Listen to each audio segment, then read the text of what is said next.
Assalamualaikum warahmatullahi wabarakatuh. Perkenalkan, nama saya Rizal Hamdani, NID 22092161 dari kelas Delta.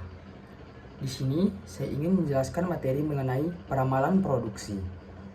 Yang akan saya bahas di sini adalah pengertian dari peramalan produksi, kemudian manfaat dari peramalan produksi, kemudian cara pendekatan peramalan produksi, serta teknik-teknik dalam melakukan peramalan produksi.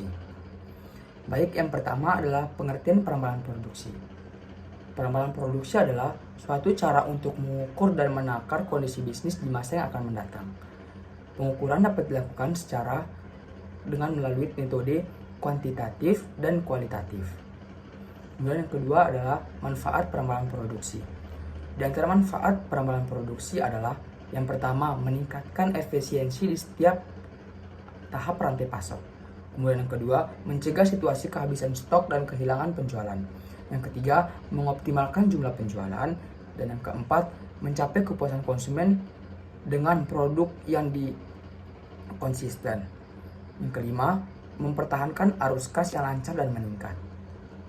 Kemudian, cara pendekatan peramalan produksi ada dua, yaitu speculative approach dan calculate risk approach.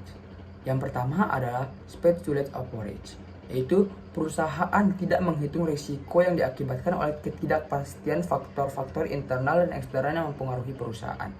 Kemudian yang kedua, calculate risk approach adalah perusahaan secara aktif melakukan estimasi terhadap risiko yang diakibatkan oleh ketidakpastian faktor-faktor internal dan eksternal yang mempengaruhi perusahaan. Kemudian ada yang keempat adalah teknik-teknik peramalan produksi. Di antara teknik peramalan produksi adalah yaitu dengan cara melakukan metode kuantitatif dan kualitatif.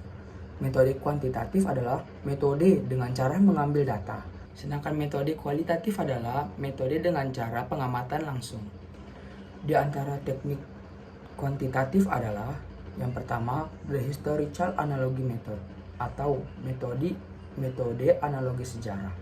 Kemudian, the moving average method atau metode rata-rata bergerak. Kemudian, the trend projection method atau metode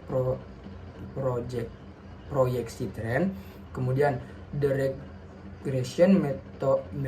regression model method atau metode model regresi. Dan terakhir, the life cycle analysis method atau metode analisis siklus hidup. Kemudian teknik kualitatif diantaranya adalah yang pertama pendapat salesman, kemudian pendapat sales manager, kemudian survei konsumen, dan yang terakhir the DLP method atau survei para ahli. Selanjutnya adalah teknik peramalan produksi kuantitatif. Yang pertama tadi, the historical analogy method. Nah, metode ini adalah metode prediksi yang dibantu oleh penjualan produk serupa. Kemudian mencakup penjualan produk baru dan jangka panjang. Kemudian membantu data penjualan selama beberapa tahun untuk satu atau beberapa produk yang serupa. Kemudian tadi, the moving average method. Metode ini adalah umumnya digunakan untuk memprediksi tren jangka pendek dan permintaan jangka panjang. Kemudian juga menjaga persediaan produk dengan penjualan rendah. Dan kemudian memerlukan data historis minimal 2 tahun jika terjadi fluktuasi musiman. Kemudian yang ketiga tadi, the trend projection method. Metode ini adalah metode dengan prediksi menggunakan data penjualan masa lalu. Kemudian paling sedikit digunakan untuk perkiraan jangka menengah atau jangka panjang untuk produk yang banyak diminati. Kemudian membutuhkan beberapa data penjualan tahunan untuk memastikan keakuratannya. Kemudian yang keempat tadi, the regression model method. Metode ini untuk memahami beberapa faktor-faktor tertentu dalam proses penjualan, memengaruhi kinerja produk, dan bagaimana faktor-faktor tersebut dapat memprediksi perubahan perkiraan penjualan dari waktu ke waktu. Kemudian membutuhkan riwayat penjualan triwulana selama beberapa tahun untuk mengamati tren. Kemudian yang kelima tadi, the life cycle analysis method. Metode ini mengamati siklus hidup produk untuk mengamalkan potensi pertumbuhannya. Kemudian menghasilkan perkiraan produk untuk produk baru yang siap diluncurkan.